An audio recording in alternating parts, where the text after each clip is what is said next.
Hi, my name is Susan Pratt, and in this Research Minute, I'm going to share with you my research to see if participating in a coding club impacts plans for future academic studies in computer science.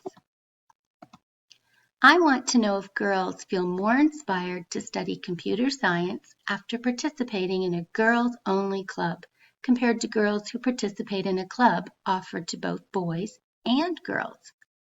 I'm going to answer my research question by partnering with the Oshawa Public Libraries. For the past 2 years, I've recruited students to facilitate the delivery of a Girls Who Code Club at the library. We surveyed the girls to determine if participation in the club resulted in an increase in their interest to study computer science.